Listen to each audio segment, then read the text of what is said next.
আসসালামু আলাইকুম রহমতুল্লাহ। বন্ধুরা, আজকে আলোচনা করব আমাদের মহাজাগতিক কিউরেটর এই গল্পটি নিয়ে। আমরা জানি মহাজাগতিক কিউরেটর এটি লিখেন হচ্ছে আমাদের পদার্থবিদ এবং আমাদের তরুণদের জন্য সাহিত্যিক মোহাম্মদ জাফর ইকবাল। আমাদের জাফর ইকবাল এই মহাজাগতিক কিউরেটর এই গল্পটি লেখেন। এটি হচ্ছে একটি সায়েন্স ফিকশন গল্প। এটি হচ্ছে একটি সায়েন্স ফিকশন গল্প এবং এই গল্পের মূল বা মর্মবাণী হচ্ছে মানুষের যে বিধ্বংসী এবং আত্মঘাতী যে কর্মগুলো আছে, মানুষের আত্মঘাতী এবং বিধ্বংসী কর্মকাণ্ডগুলোকে ব্যঙ্গরূপে পিপ্টের মাধ্যমে উপমা দিয়ে উপস্থাপন করা। এটি হচ্ছে একটি সায়েন্টিফিক বা সায়েন্স ফিকশন বা বৈজ্ঞানিক কল্পকাহিনী। আমরা কল্পকাহিনী বা ফিকশন বলতে কি বুঝি? ফিকশন বলতে ওই গল্পগুলোকে বোঝায়। ফিকশন বলতে ওই গল্পগুলোকে বোঝায় যে গল্পগুলো লেখক তার ভাবনা থেকে বা তার কল্পনা থেকে তৈরি করেন, এগুলোকে কিন্তু ফিকশন বলা হয়। এটি হচ্ছে একটি বৈজ্ঞানিক কল্পকাহিনী, অর্থাৎ বৈজ্ঞানিক ধারণা থেকে সামনের বিজ্ঞান কি হতে পারে এরকম ধারণা থেকে যে গল্প লিখেন এগুলো হচ্ছে বৈজ্ঞানিক কল্পকাহিনী। এটি হচ্ছে জাফর ইকবাল লিখেছেন।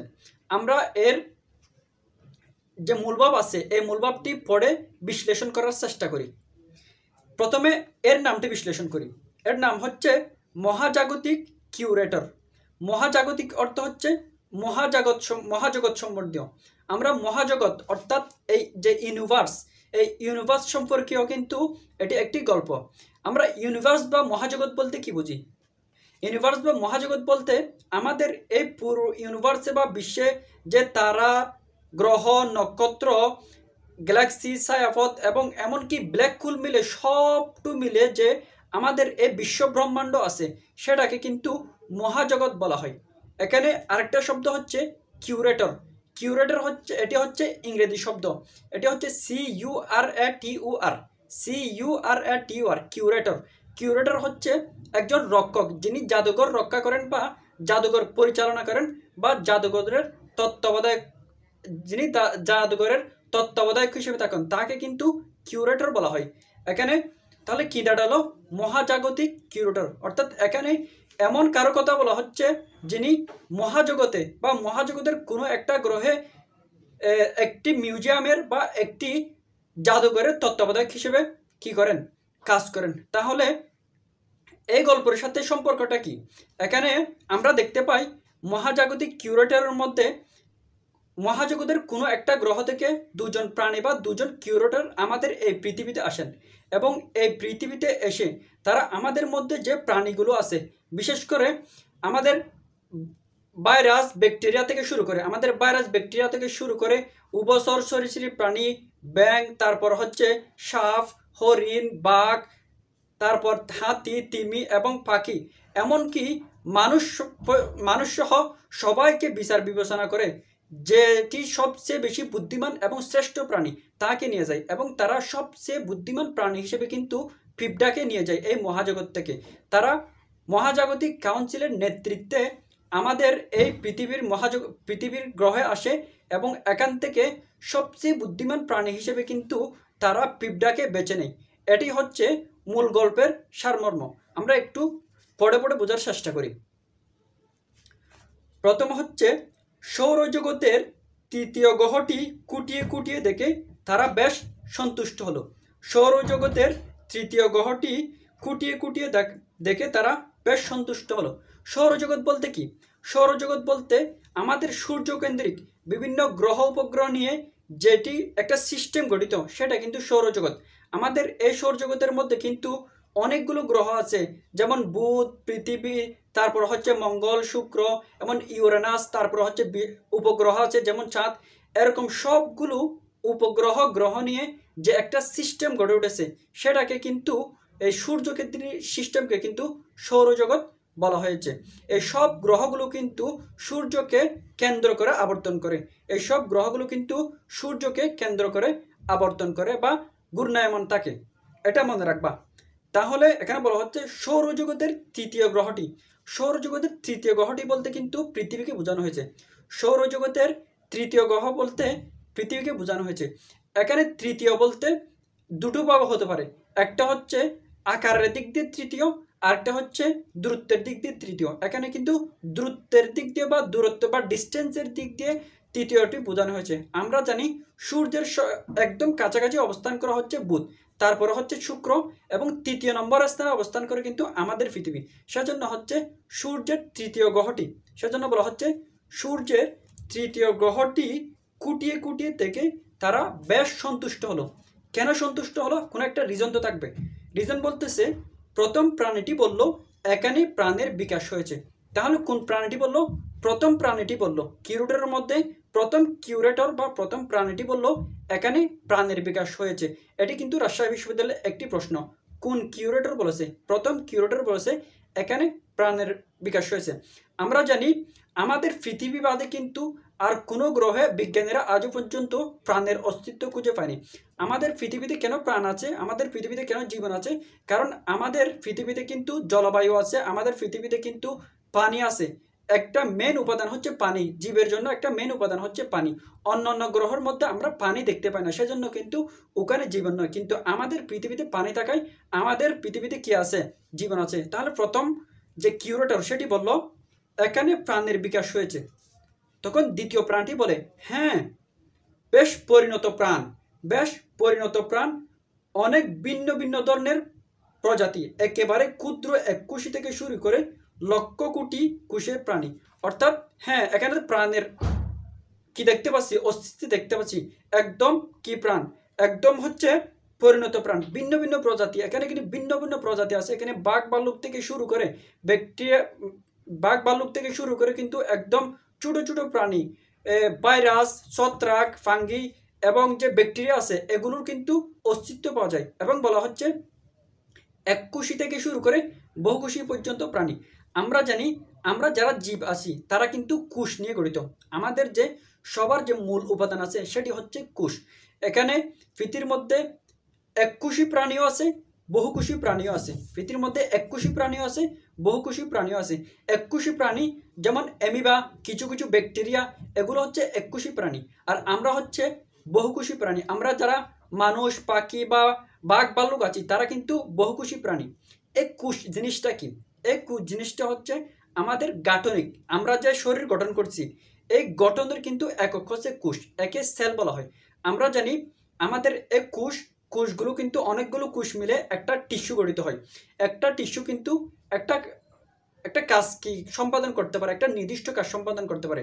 এবং টিস্যু মিলে, অনেকগুলো টিস্যু মিলে কিন্তু এক একটা অঙ্গ গঠিত হয়। যেমন নাকি আমাদের হাত একটা অঙ্গ, আমাদের নাক একটা অঙ্গ, চোখ একটা অঙ্গ, মাথা একটা অঙ্গ, সেরকম পা একগুলো অঙ্গ, এগুলো হচ্ছে টিস্যু দিয়ে গঠিত। এবং আমাদের এই অঙ্গগুলো মিলে কিন্তু আরেকটা তন্ত্র গঠন করে। অঙ্গগুলো মিলে কিন্তু একটা তন্ত্র গঠন করে। যেমন আমাদের শ্বসনতন্ত্র আছে, শ্বসনতন্ত্রের মধ্যে কিন্তু অনেকগুলো অঙ্গ আছে। যেমন আমাদের ফুসফুস আছে শ্বসনতন্ত্রের মধ্যে, আমাদের ট্রাকে আছে, আমাদের মুখবিবর আছে, আমাদের নাসারন্ধ্র আছে। এগুলো কিন্তু হচ্ছে আমাদের যে শ্বাসতন্ত্র আছে, এই শ্বাসতন্ত্রের কিন্তু অঙ্গ। সেরকম রেচনতন্ত্র আছে। তারপর হচ্ছে আমাদের স্নায়ুতন্ত্র আছে। একগুলো কিন্তু আমাদের তন্ত্র, এগুলো অঙ্গ নিয়ে গঠিত। আর এই তন্ত্র মিলে কিন্তু একটা বডি গঠিত হয়। সেটি আমার ক্ষেত্রে যেমন প্রযোজ্য, ঠিক একজন অন্যান্য প্রাণী যেমন বাঘ ভাল্লুক এদের ক্ষেত্রে কিন্তু এই কোষ, টিস্যু, অঙ্গ, তন্ত্র এবং একটা কি বডি, এটি কিন্তু এই চেনটি কিন্তু প্রযোজ্য। সেজন্য বলা হচ্ছে এককুশি থেকে শুরু করে বহুকুশি প্রাণী। কিছু কিছু প্রাণী আছে শুধুমাত্র একটি কোষ নিয়ে গঠিত হয়, যেমন অ্যামিবা। আর আমরা হচ্ছে বহুকুশি প্রাণী, আমাদের কিন্তু অনেকগুলো কোষ বা সেল আছে। তারপর বলা হচ্ছে দ্বিতীয় প্রাণীটি আরো কুটিয়ে কুটিয়ে দেখে বলল না। দ্বিতীয় প্রাণীটি আরো কুটিয়ে কুটিয়ে দেখে বলল না, আসলে এটি জটিল প্রাণ নয়, খুব সহজ এবং সাধারণ। কেন তিনি কেন জটিল প্রাণ নয় বলতেছে? কারণ সে যে প্রথম প্রাণীটি দেখেছে ওই প্রাণীটি হচ্ছে ভাইরাস। ওই ভাইরাসটা কিন্তু কি নয়, জটিল প্রাণ নয়, এটি হচ্ছে একটি সহজ প্রাণ। এমনকি এই ভাইরাস কি জীব নাকি জট, ভাইরাস কি জীব নাকি জট, এটির মধ্যে কিন্তু বিজ্ঞানীরা আইডেন্টিফাই করতে পারেনি। বরঞ্চ বলা হয়েছে ভাইরাস হচ্ছে জীব এবং জড়ের মধ্যবর্তী একটি অবস্থা। ভাইরাস হচ্ছে জীব এবং জড়ের মধ্যবর্তী একটি অবস্থা। এবং এই ভাইরাসটি অন্য একটা পোষকে গেলে বা অন্য একটি দেহে যখন যায় তখন কিন্তু এটির মধ্যে প্রাণের সঞ্চার হয়। যেমন আমরা বিভিন্ন ভাইরাসের কথা জানতে পারি, যেমন করোনা ভাইরাস, ইবোলা ভাইরাস, এগুলো কিন্তু এক একটি ভাইরাস, টিএমবি বা টোবাকো মোজাইক ভাইরাস, এক একটি ভাইরাস কিন্তু আছে। এই ভাইরাসগুলো কিন্তু নিজের মধ্যে প্রাণ নাই, কিন্তু যখন অন্য দেহের ক্ষেত্রে অন্য দেহের শরীরে যায়, আমরা যেমন দেখতে পারি করোনা ভাইরাস কিন্তু একটা প্রাণীর মধ্যে ছিল, ওই প্রাণীর মধ্যে গিয়ে কিন্তু সে কি করেছে, বংশ বিস্তার করেছে। আবার যখন ওই প্রাণী থেকে আমাদের দেহে আসলে কিন্তু সে আবার প্রাণ পায়, এবং প্রাণ পেয়ে সে বংশ বিস্তার করে আমাদের দেহে ছড়িয়ে যায় এবং আমাদেরকে কি আক্রান্ত করে, আমাদের ফুসফুসকে কি করে দেয়, আক্রান্ত করে ফেলে। তাহলে ভাইরাস নিয়ে কি জানতে পারবা? ভাইরাস হচ্ছে একটি সহজ প্রাণ, বা একটি কি প্রাণ নয়, এটির মধ্যে কি আছে, মতভেদ আছে। এবং এটি বলতে পারো এটি হচ্ছে জীব এবং জড়ের একটি মধ্যবর্তী অবস্থা, এবং এটি অন্যের দেহে গিয়ে কি করে, তার জীবনের সঞ্চার ঘটে। এটি ভাইরাস সম্পর্কে মনে রাখবা। তারপর বলা হচ্ছে শুরু হয়েছে ভাইরাস থেকে, অর্থাৎ জীবনের শুরু হয়েছে এরা বলতেছে ভাইরাস থেকে, যদিও জীবনের শুরু কিন্তু অ্যামিবা থেকে। প্রকৃতপক্ষে ভাইরাসকে আলাদাভাবে প্রাণহীন বলা যায়, যেটি বলছিলাম। অন্য কোনো প্রাণীর সংস্পর্শে এলে তার মাঝে জীবনের লক্ষণ দেখা যায়, সেটা কিন্তু আমি বলেছি। তারপরে রয়েছে এককোষী প্রাণ, যেমন কিছু ব্যাকটেরিয়া বা অ্যামিবা এককোষী প্রাণ। তারপর হচ্ছে পরজীবী ব্যাকটেরিয়াকে পরজীবী কেন বলা হচ্ছে? কারণ তারা কিন্তু অন্যের দেহে পোষক হিসেবে থাকে, কিন্তু তাদের জীবন সঞ্চার করে, তাদের বংশবৃদ্ধি ঘটায়, তাদের খাদ্য বা তাদের যে ফুডের চাহিদা সেটা কিন্তু তারা মেটায় পরজীবী হয়েছে। অর্থাৎ অন্য জীবের মধ্যে থেকে কিন্তু সে তার জীবনটা অতিবাহিত করে, সেজন্য কিন্তু তাকে কি বলা হচ্ছে, পরজীবী ব্যাকটেরিয়া বলা হচ্ছে। তারপর বলা হচ্ছে তারপর আছে গাছপালা, এক জায়গায় স্থির। তাহলে গাছপালার বৈশিষ্ট্য কি? গাছপালা কিন্তু এক জায়গায় স্থির, গাছপালারও কিন্তু জীবন আছে। এটি আমাদের একজন বাঙালি বিজ্ঞানী কি করেছেন, আবিষ্কার করেছেন। তারপর হচ্ছে সালোক সংশ্লেষণ দিয়ে নিজের খাবার নিজে তৈরি করে নিচ্ছে। তাহলে গাছ কিভাবে খাদ্য তৈরি করে? গাছ হচ্ছে সালোক সংশ্লেষণের মাধ্যমে খাদ্য তৈরি করে। সালোক সংশ্লেষণটা কি? সালোক সংশ্লেষণ হচ্ছে, শব্দগুলো কি করো, খেয়াল করো। সা অর্থাৎ শহীদ, আলোক সংশ্লেষণ অর্থাৎ আলুর সহিত বা আলুর মাধ্যমে তৈরি করে এমন একটা প্রক্রিয়া, সেটা হচ্ছে সালোক সংশ্লেষণ। তাহলে সালোক সংশ্লেষণটা কি? সালোক সংশ্লেষণ হচ্ছে গাছের যে খাদ্য তৈরির প্রক্রিয়া, আলুর মাধ্যমে গাছের যে খাদ্য তৈরির প্রক্রিয়া, এটাকে কিন্তু সালোক সংশ্লেষণ বলা হয়। আমরা জানি গাছ কিন্তু সূর্য থেকে আলু এবং নিচ থেকে পানি এবং খনিজ লবণ, সূর্য থেকে আলু, নিচ থেকে পানি এবং খনিজ লবণ নিয়ে কিন্তু সে নিজের খাদ্য নিজে তৈরি করে। একটা জিনিস মনে রাখবা, গাছ ছাড়া আমরা কেউ কিন্তু এই জগতের কোনো প্রাণী আমরা নিজের খাদ্য নিজে তৈরি করতে পারি না, শুধুমাত্র গাছই নিজের খাদ্য তৈরি করতে পারে। ওই গাছের তৈরিকৃত খাদ্য কিন্তু আমরা খেয়ে থাকি, আমরা সরাসরি গাছও খেয়ে থাকি, এবং আমাদের মধ্যে শক্তি কি পেয়ে থাকি। এবং ওই গাছকে কি খেয়ে থাকে, গরু ছাগল খেয়ে থাকে, এবং গরু ছাগল আমরা খাই। ফলে আমরা কি পাই, আমাদের খাদ্যের যোগান দিবা, আমাদের খাদ্যের চাহিদা মেটাই। আমরা নিজেদের খাদ্য নিজে তৈরি করি না, গরু ছাগল নিজেদের খাদ্য নিজে তৈরি করে না, সে গাছের তৈরি খাদ্যটা কিন্তু তারা ভক্ষণ করে। আমরা সরাসরি গাছকেও ভক্ষণ করি বা উদ্ভিদকেও ভক্ষণ করি, এবং যে গাছকে যে পরিপুষ্ট হচ্ছে গরু ছাগল ইত্যাদি কিন্তু আমরা খাই। আমরা কিন্তু নিজের খাদ্য নিজে তৈরি করতে পারে না, নিজের খাদ্য নিজে তৈরি করতে পারে শুধুমাত্র উদ্ভিদ বা গাছপালা। কি প্রক্রিয়ার মাধ্যমে? সালোক সংশ্লেষণ প্রক্রিয়ার মাধ্যমে, এটি মনে রাখবা। তারপর হচ্ছে কীটপতঙ্গ বেশ চমৎকার। আসলে কিন্তু কীটপতঙ্গ কিন্তু বেশ চমৎকার। এই পৃথিবীতে যতগুলো প্রাণী আছে তার মধ্যে কিন্তু কীটপতঙ্গের সংখ্যা বেশি।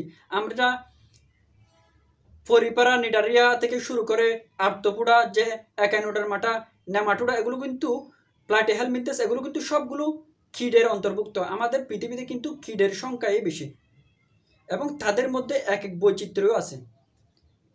তাদের বেঁচে থাকার পদ্ধতি ভিন্ন অবশ্যই। কেউ ডাঙ্গায় বসবাস করে, কেউ পানিতে বসবাস করে কীটের মধ্যে, কেউ আবার কোথায় বসবাস করে, আমাদের জলস্থল কি আমাদের কিসের মধ্যে বসবাস করে? আমাদের এই মাটির মধ্যে বসবাস করে। আমরা মানুষ কিন্তু পানিতে বসবাস করতে পারি না, কিন্তু কীটপতঙ্গ পানিতে বসবাস করতে পারে।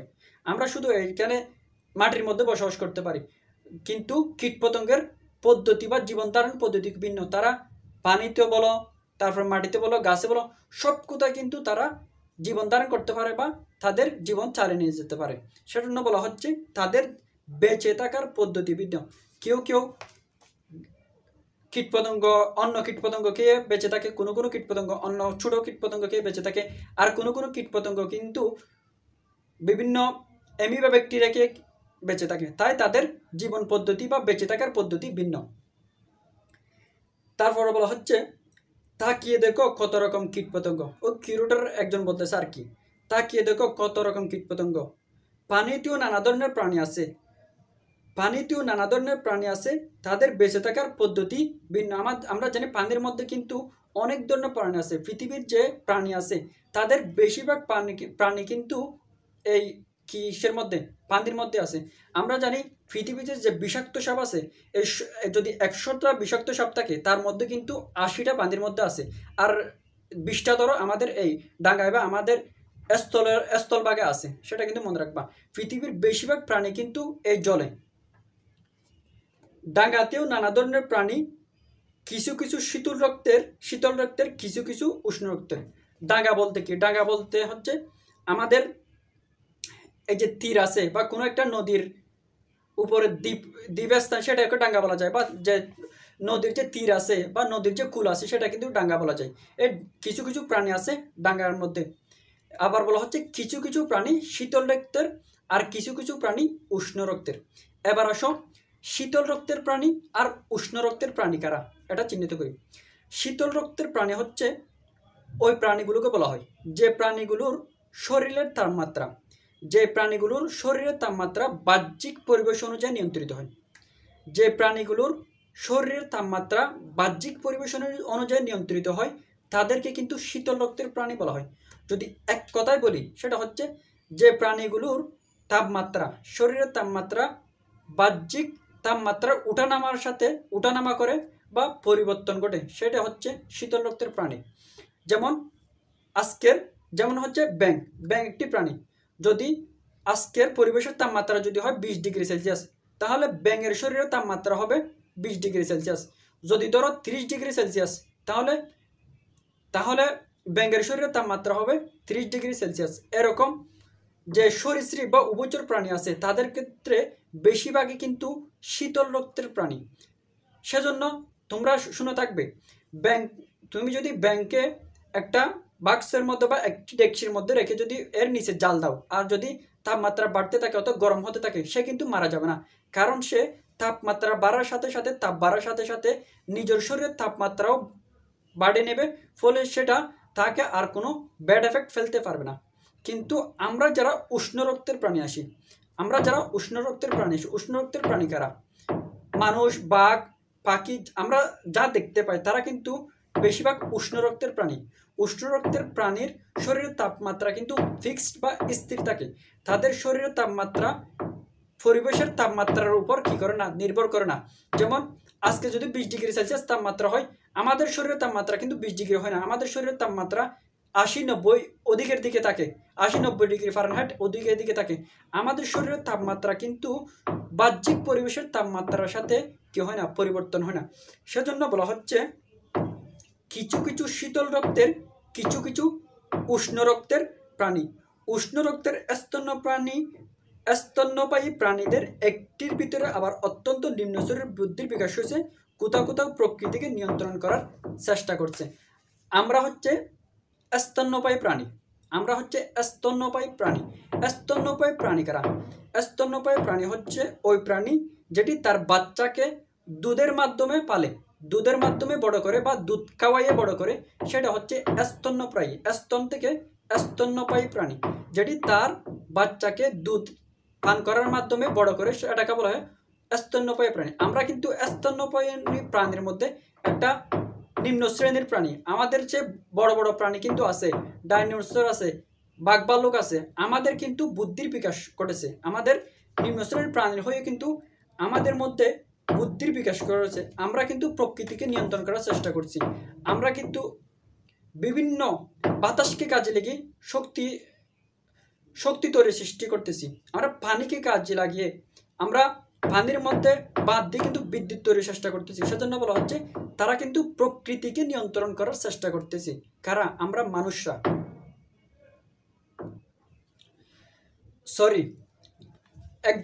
একটি প্রাণী কিন্তু এই বৈশিষ্ট্যগুলো বর্ণনা দিচ্ছিল, অর্থাৎ ভাইরাস ব্যাকটেরিয়া থেকে শুরু করে সরীসৃপ, গাছপালা এবং মানুষ সবগুলো বর্ণনা দিচ্ছিল। তখন আরেকজন বলল, কিন্তু সব আসলে বাহ্যিক। এই ভিন্ন ভিন্ন প্রজাতির মাঝে আসলে কোনো মৌলিক পার্থক্য নেই। অর্থাৎ তুমি যা বলতেছ সবগুলো কিন্তু আসলে বাহ্যিক। একজনের বৈচিত্র্য, একজনের রং যে এক এক রকম, সেগুলো হচ্ছে বাহ্যিক।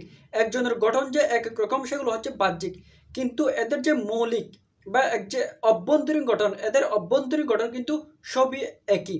আমরা পরে জানতে পারবো আমাদের আকারে, রঙে কিন্তু আমরা যদিও ভিন্ন হয়, কিন্তু আমাদের সবগুলোর মৌলিক বা গঠন, অভ্যন্তরীণ গঠনও কিন্তু একই। আমরা সবগুলো কিন্তু ডিএনএ দিয়ে তৈরি। এটি কিন্তু পরে বলবে। সেজন্য বলতেছে কিন্তু সব আসলে বাহ্যিক। এই ভিন্ন ভিন্ন প্রজাতির মাঝে আসলে কোনো মৌলিক পার্থক্য নাই। তাহলে ভিন্ন ভিন্ন প্রজাতির মাঝে কি নাই? মৌলিক পার্থক্য নাই। প্রথম প্রাণীটি বলল, আমি বুঝতে পারছি না তুমি কেন এই পার্থক্যকে বাহ্যিক বলছো। তুমি আরেকটু কুটিয়ে দেখো, এই ভিন্ন প্রজাতি কি দিয়ে তৈরি হয়েছে দেখো। প্রথম প্রাণীটি একটু কুটিয়ে দেখে বিস্ময়সূচক শব্দ করে বলল, তুমি ঠিকই বলেছ, এই প্রাণীগুলো সব একইভাবে তৈরি হয়েছে। তাহলে সে বুঝতে পেরেছে সব প্রাণীগুলো একইভাবে তৈরি হয়েছে।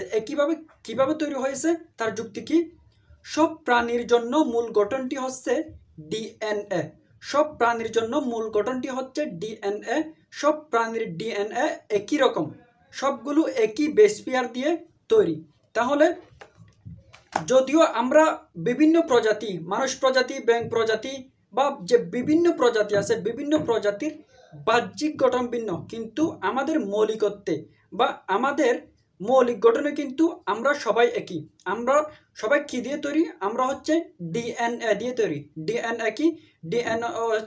ডিএনএ হচ্ছে deoxyribo nucleic acid. Deoxyribo nucleic acid এটি হচ্ছে আমাদের শরীরের গঠনের মৌলিক উপাদান। এটি মূলত ডিএনএর যদি একটু ব্যাখ্যা দিই, ডিএনএ হচ্ছে এমন একটি কার্যকরী মৌলিক উপাদান যেটি আমাদের গ্রোথ নিয়ন্ত্রণ করে, আমাদের শারীরিক গঠন নিয়ন্ত্রণ করে, আমাদের কর্মকাণ্ড নিয়ন্ত্রণ করে। এটি হচ্ছে ডিএনএ, যেটি আমাদের কর্মকাণ্ড থেকে শুরু করে আমাদের শারীরিক গঠন সবগুলো নিয়ন্ত্রণ করে। এটাকে কিন্তু কি বলা হচ্ছে? এটাকে ডিএনএ বলা হচ্ছে। আর সবগুলো কিন্তু আমরা যে সবগুলো প্রাণী আছি, সবগুলো প্রাণী কিন্তু ডিএনএ দিয়ে তৈরি। তারপর বলা হচ্ছে সব প্রাণীর ডিএনএ একই রকম, সবগুলো একই বেস পেয়ার দিয়ে তৈরি। বেস পেয়ার এটা হচ্ছে ডিএনএর অন্তর্ভুক্ত একটি শব্দ। আমরা জানি বেস পেয়ার কাকে বলা হয়। বেস পেয়ার বলা হয় হচ্ছে নাইট্রোজেন গঠিত বেস বা নাইট্রোজেন গঠিত বেস। আমরা জানি আমাদের যে ডিএনএর অভ্যন্তরীণ গঠন আছে, এই অভ্যন্তরীণ গঠনের মধ্যে কিন্তু বিভিন্ন উপাদান হিসেবে বা বিভিন্ন বন্ধনকারী হিসেবে কিন্তু এই বেস পেয়ারগুলো কাজ করে। এই বেস পেয়ারগুলো মূলত নাইট্রোজেন গঠিত হয়। এই বেস পেয়ারগুলো মূলত কি হয়? নাইট্রোজেন গঠিত ক্ষারক হয়। আমরা জানি এই বেস পেয়ারের মধ্যে কিন্তু পিউরিন, পাইরিমিডিন এরকম ভাগ আছে। তারপর হচ্ছে আরও বিশ্লেষণ করলে কিন্তু আমরা adenine, guanine, cytosine, thymine, uracil এরকম আরও ব্যাখ্যা পাওয়া যায়। এর মূলে গিয়ে সব কিছুর মূল হচ্ছে কি?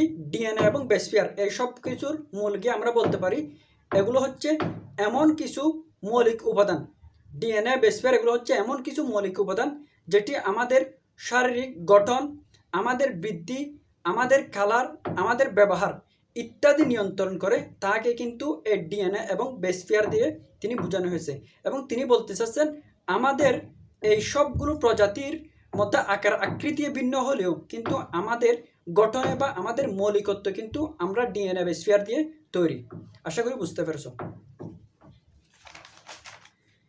তারপর বলা হচ্ছে সবচেয়ে সহজ এবং সবচেয়ে জটিল প্রাণীটির একই রকম গঠন। প্রাণীটির বিকাশের নীল নকশা এই ডিএনএ দিয়ে তৈরি করে রাখা হয়েছে। কোনো প্রাণীর নীল নকশা সহজ, কোনো প্রাণীর নীল নকশা জটিল। এটুকু হচ্ছে পার্থক্য। অর্থাৎ ডিএনএ এটা হচ্ছে আমাদের প্রতিটা মানুষের যে তৈরি হয়েছি বা প্রতিটা কোষের মধ্যে যে আমরা গঠন হচ্ছি, সেখানে কিন্তু এই ডিএনএগুলো কিন্তু এক একটা নকশার মতো করে আছে। আমরা জানি আমাদের একজন বিজ্ঞানী পাটের জিনের নকশা বা নীল নকশা বা ব্লু প্রিন্ট বের করেছেন মকসুদুল আলম। এরকম কিন্তু আমাদের সবার কিন্তু ডিএনএর মধ্যে একটা কি আছে, নীল নকশা বা চেইন আছে। সেটাকে কিন্তু কি বলা হচ্ছে, নীল নকশা বলা হচ্ছে। এই নীল নকশা কোনো কোনো প্রাণীর সহজ নীল নকশা, আর কোনো কোনো প্রাণীর কঠিন নীল নকশা। শুধু এটুকুই পার্থক্য আমাদের মধ্যে। আসলে সব কিন্তু মূলে কিন্তু ডিএনএ নীল নকশার মধ্যে একটু পার্থক্য, এটা বোঝানো হচ্ছে। তারপর হচ্ছে হ্যাঁ, এবার কিন্তু দ্বিতীয় প্রাণীটি বুঝতে পেরেছে। দ্বিতীয় প্রাণীটি বলল, আমরা বিশ্ব ব্রহ্মাণ্ডের সব গ্রহ নক্ষত্র ঘুরে সর্বশ্রেষ্ঠ প্রাণীগুলোকে সংগ্রহ করে নিয়ে যাচ্ছি। কাজটি সহজ নয়। এই গ্রহ থেকে সর্বশ্রেষ্ঠ প্রাণীটি খুঁজে বের করতে হবে। যেহেতু সবগুলো প্রাণীর গঠন একই রকম, কাজটি আরও কঠিন হয়ে গেল। আচ্ছা, সময় নষ্ট না করে কাজ শুরু করে দেওয়া যাক। দ্বিতীয় প্রাণীটি বলল, হ্যাঁ, এই ভাইরাস কিংবা ব্যাকটেরিয়া বেশি ছোট, এর গঠন এত সহজ, এর মাঝে কোনো বৈচিত্র্য নেই। এর গঠন এত সহজ, এর মাঝে কোনো বৈচিত্র্য নেই। এবার হচ্ছে তাদের কাজ হচ্ছে এখান থেকে বুদ্ধিমান প্রাণীটি নিয়ে যাওয়া বা সর্বশ্রেষ্ঠ প্রাণীটি তাদের গ্রহ নিয়ে যাওয়া। তাহলে এই পৃথিবীর মধ্যে যে যে প্রাণী আছে সেই প্রাণীগুলো এখন ব্যাখ্যা করার চেষ্টা করবে এবং তাদেরকে বিচার করার চেষ্টা করবে। তাদের সামনে প্রথম পড়া হচ্ছে ভাইরাস এবং ব্যাকটেরিয়া, এবং তারা ভাইরাস এবং ব্যাকটেরিয়াকে তাদের গ্রহের জন্য নেয় না, কারণ তারা হচ্ছে বেশি ছোট। ভাইরাস ব্যাকটেরিয়াকে কেন নেয় না? কারণ তারা বেশি ছোট, তারা হচ্ছে আণুবীক্ষণিক, তাদেরকে অণুবীক্ষণ যন্ত্র নিয়ে দেখতে হয়, এরকম ছোট। সেজন্য কিন্তু তারা ভাইরাস ব্যাকটেরিয়াকে নেয় না। এখানে যে এক একটা প্রাণীকে যে বাদ দেওয়া হচ্ছে, কেন নেওয়া হচ্ছে না, এর কারণগুলো কিন্তু খুবই গুরুত্বপূর্ণ, সেগুলো মনে রাখবা। তাহলে ভাইরাস ব্যাকটেরিয়াকে কেন নেওয়া হচ্ছে না, ভাইরাস ব্যাকটেরিয়াকে কেন নেওয়া হচ্ছে না, হচ্ছে সেগুলো বেশি ছোট, আণুবীক্ষণিক, সেজন্য নেওয়া হচ্ছে না। তারপর হচ্ছে হাতি এবং তিমির কথা বলবে। এই গ্রহ আবার এই হাতি বা নীলতিমিনিও কাজ নেই, হাতি বা নীলতিমিনিও কাজ নেই, এদের আকার বেশি বড়, সংরক্ষণ করা কঠিন হবে। তাহলে হাতি এবং নীলতিমি কেন নিবে না? কারণ এদের আকার বেশি বড় এবং তাদের মিউজিয়াম বা জাদুঘরে সংরক্ষণ করা কঠিন হবে, সেজন্য হাতি এবং নীলতিমি নিবে না। বুঝতে পারলাম। এবার হচ্ছে গাছ নেওয়ারও প্রয়োজন নেই, কেন? এরা এক জায়গায় স্থির থাকে। তাহলে গাছ কেন নিবে না? কারণ গাছ এক জায়গায় স্থির থাকে। যেখানে গতিশীল প্রাণী আছে সেখানে স্থির প্রাণ নেওয়ার কোনো অর্থ হয় না। তাহলে গাছ নেবে না কেন? কারণ গাছ স্থির থাকে এক জায়গায়। তারপর হচ্ছে এই প্রাণী সম্পর্কে তোমার কি ধারণা? এটাকে সাপ বলে। একজন দেখি বলতেছে, এই প্রাণী সম্পর্কে তোমার কি ধারণা? এটাকে সাপ বলে। তখন অন্য প্রাণীটি বলে, সাপটি বেশ কৌতূহল উদ্দীপক। সাপটি বেশ কৌতূহল উদ্দীপক, কিন্তু এটা সরীসৃপ। সাপটা দেখলে কিন্তু আমাদের মধ্যে কৌতূহলের জাগ্রত হয়, আমরা ভয় পাই, আমরা সারপ্রাইজড হই, আমরা কিন্তু একদম কৌতূহলপূর্ণ হয়ে যায়। সেজন্য বলা হচ্ছে কৌতূহল উদ্দীপক, কৌতূহলের উদ্দীপনা ঘটায় এই সাপটি। কিন্তু এটা সরীসৃপ। সরীসৃপ বলতে ওই প্রাণীগুলোকে বলা হয় যারা বুকের উপর ভর দিয়ে চলাফেরা করে, যারা বুকের উপর ভর দিয়ে চলাফেরা করে তাদেরকে কিন্তু সরীসৃপ বলা হয়। সাপকে কেন নেওয়া হচ্ছে না? সাপ কৌতূহল উদ্দীপক হওয়া সত্ত্বেও কিন্তু তারা সাপটি সরীসৃপ হওয়ার কারণে তারা নিচ্ছে না। সাপকে কেন নিচ্ছে না? সাপকে সরীসৃপ হওয়ার কারণে তারা নিচ্ছে না। সাপের মতন সরীসৃপ আর কারা আছে? যেমন কুমিরকে সরীসৃপ বলতে পারো, টিকটিকিকে সরীসৃপ বলতে পারো, আসিলকে সরীসৃপ বলতে পারো। যারা বুকের উপর ভর দিয়ে চলে তারা কিন্তু সরীসৃপ। এই সাপকে নিচ্ছে না, সরীসৃপ বলে। তারপর হচ্ছে সরীসৃপের দেহের তাপমাত্রা নিয়ন্ত্রিত নয়। ঠান্ডার মাঝে এরা কেমন যেন স্থবির হয়ে পড়ে। স্থবির অর্থ হচ্ছে নিশ্চল হয়ে পড়ে। যেটা বলছিলাম, সাপ বা সরীসৃপ কিন্তু একটা শীতল রক্তের প্রাণী। অর্থাৎ দেহের তাপমাত্রা বাহ্যিকের সাথে নিয়ন্ত্রিত নয়, অর্থাৎ অনিয়ন্ত্রিত। তাপমাত্রা উঠানামা করার সাথে সাথে তাদের শরীরের তাপমাত্রাও কি করে, উঠানামা করে। সেজন্য তারা নিবে না। প্রাণী জগতের সরীসৃপ একটু পিছিয়ে পড়া প্রাণী।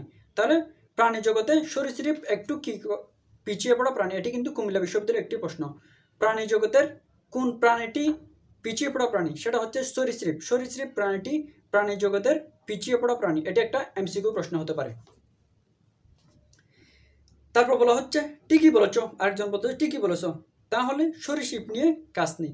এখানে কিন্তু একটা বিষয় খেয়াল রাখবে, এটা কিন্তু একটা নাটকের মতো, অর্থাৎ নাটকের মধ্যে যেমন সংলাপ থাকে, এই গল্পটা কিন্তু একটা নাটকের মতো, একটা নাটকীয়তা, এখানে নাট্যগুণ একটা লাভ করেছে। একজন একটা বলে, একজন আরেকটা প্রাণী দেখিয়ে দেয়, তারপর তাদের মধ্যে সংলাপের মাধ্যমে এই প্রাণীটা যাচাই বাছাই করার চেষ্টা করে, যার ফলে এদের মধ্যে বা এই গল্পের মধ্যে একটা নাটকীয় বা নাট্যগুণ কি হয়েছে, সৃষ্টি হয়েছে। এটা মনে রাখবা। তারপর বলা হচ্ছে প্রথম প্রাণীটি বলল, আমার এই প্রাণীটি খুব পছন্দ হয়েছে, এটাকে পাখি বলে, কি চমৎকার, আকাশে উঠতে পারে। তাহলে তাদের প্রথম কোন প্রাণীটি কি হয়েছে, পছন্দ হয়েছে, সেটা হচ্ছে পাখি। তাদের কিন্তু সাপ পছন্দ হয় নাই, সাপ কৌতূহল উদ্দীপক মনে হয়েছে, কিন্তু প্রথম যে প্রাণীটি পছন্দ হয়েছে সেই প্রাণীটি হচ্ছে পাখি। এবং পাখিকে কেন পছন্দ হয়েছে, কারণ এটি খুব চমৎকার এবং এটি উঠতে পারে, সেজন্য কিন্তু তাদের পাখিটি কি হয়েছে, পছন্দ হয়েছে। কিন্তু তারা পাখিটিও নিবে না, কি কারণ সেটা বলা হচ্ছে। দ্বিতীয় প্রাণীটি বলল, হ্যাঁ আমারও এটি পছন্দ হয়েছে, আমরা এই প্রাণীটিকে নিতে পারি, তবে তবে কি, অন্য প্রাণীটি বলল তবে কি, এদের বুদ্ধিমত্তা সম্পর্কে আমি খুব নিশ্চিত নই। আমাদের কি এমন কোনো প্রাণী নেওয়া উচিত নয় যারা বুদ্ধিমত্তার পরিচয় দিয়েছে, যারা কোনো ধরনের সভ্যতা গড়ে তুলেছে? অর্থাৎ তারা পাখিকেও নিচ্ছে না, কারণ তারা পাখির বুদ্ধিমত্তা সম্পর্কে নিশ্চিত নয়। সে বলতেছে আমাদের কি এমন কোনো প্রাণী নেওয়া উচিত নয় যার বুদ্ধিমত্তা জাগ্রত হয়েছে, যারা সভ্যতা গঠন করেছে, এমন কি কোনো প্রাণী নেওয়া উচিত নয়? একজন প্রশ্ন করতেছে। তাহলে তারা পাখিটিও নিচ্ছে না, কারণ পাখির মধ্যে যে বুদ্ধিমত্তা আছে কিনা এটা সম্পর্কে, বা ব্রেন আছে কিনা সেটা সম্পর্কে তাদের কি নাই, নিশ্চিত নয়, সেজন্য তারা পাখিটিও নিচ্ছে না। চমৎকার হওয়া সত্ত্বেও, তাদের পছন্দ হওয়া সত্ত্বেও কিন্তু তারা পাখিটিকে নিচ্ছে না। তারপর বলা হচ্ছে ঠিকই বলেছ, তাহলে আমাদের স্তন্যপায়ী প্রাণীদের একবার দেখা উচিত। তাহলে আমাদের স্তন্যপায়ী প্রাণীদের একবার দেখা উচিত। স্তন্যপায়ী প্রাণী বলতে আমরা যারা আছি, যারা বুকের দুধকে কি হয়, বড় হয়, যেমন বাঘ থেকে শুরু করে বাঘ, বিড়াল, তারপর আমরা মানুষ, সবাই কিন্তু স্তন্যপায়ী প্রাণী। এখন কিন্তু তারা ভাইরাস, ব্যাকটেরিয়া, তারপরে হাতি, তারপরে হচ্ছে পাখি, সরীসৃপ, এসব থেকে বাদ দিয়ে কিন্তু এখন কোথায় আসতেছে, এখন আসতেছে তারা স্তন্যপায়ী প্রাণীর মধ্যে। তাহলে প্রথমে কি দেখে, এই দেখো একটা স্তন্যপায়ী প্রাণী, কি সুন্দর, হলুদের মাঝে ডোরা কাটা, এর নাম বাঘ। প্রথম স্তন্যপায়ী প্রাণী পেয়ে গেল, সেটা কি, সেটা হচ্ছে বাঘ। হলুদের মধ্যে ডোরা কাটা কাটা, হলুদের মধ্যে ডোরা কাটা কাটা, কিন্তু এই বাঘটা, কিন্তু তাদের বাঘটাও নিবে না, কারণ কারণ বলতেছে, কারণ হচ্ছে তারা একলা থাকে, বাঘরা কিন্তু একা একা থাকতে পছন্দ করে, সেজন্য তারা এমন একটা প্রাণী নিতে চায় যারা দলবদ্ধ হয়ে থাকতে চায়। তারপর বলতে, এই দেখো একটা স্তন্যপায়ী প্রাণী, কি সুন্দর, হলুদের মাঝে কালো ডোরা কাটা, এর নাম বাঘ। হ্যাঁ প্রাণীটি চমৎকার, কিন্তু একা একা থাকতে পছন্দ করে, একটা সামাজিক প্রাণী নিতে পারে না। অর্থাৎ বাঘকে তারা কেন নিচ্ছে না, কারণ তারা একা থাকে, তারা সামাজিক প্রাণী নিতে চায়। এবার তাহলে সামাজিক প্রাণী খুঁজবে, কুকুরকে নিলে কেমন হয়, এরা একসাথে থাকে, দল বেঁধে ঘুরে বেড়ায়, তাহলে কুকুরকে নিলে কেমন হয়, কুকুর তো সামাজিক প্রাণী, ওরা দল বেঁধে থাকে, একজন যদি গেউ করে ওঠে সবাই কিন্তু ওদিকে ছুটে যায়, ওরা কিন্তু দল বেঁধে ছুটে যায়। তাহলে এই সামাজিক বা দলবদ্ধ প্রাণীটি নিলে কেমন হয়, তাদের মধ্যে আলোচনা চলতেছে, কিন্তু তারা এই কুকুরটিও নেবে না, এর কারণ বর্ণনা করতেছে।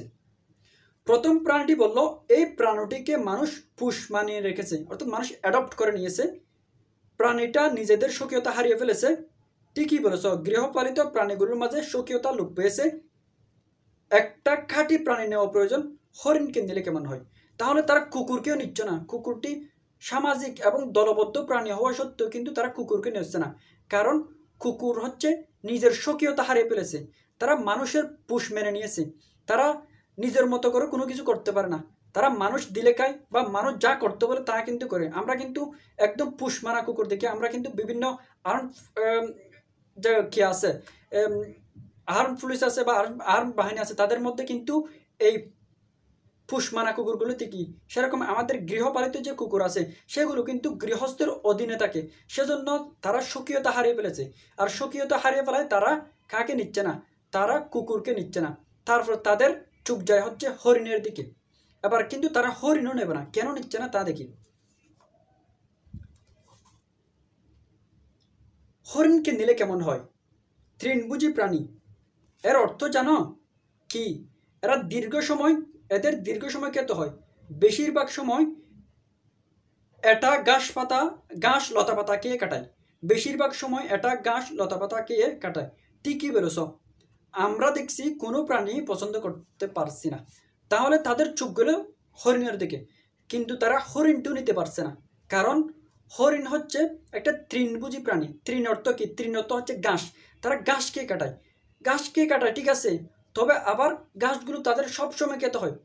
আমরা জানি যে যারা তৃণভোজী আছে তারা কিন্তু সবসময় ঘাসগুলো খেতে থাকে, আবার খেয়েও কিন্তু আবার বসে বসে জাবর কাটতে থাকে, করে কিন্তু জাবর কাটতে থাকে। তাদের কিন্তু দিনের পুরোটা সময় কিন্তু তাদের খেয়ে খেয়ে যায়, তাই কিন্তু তারা এই প্রাণীটিও নিচ্ছে না।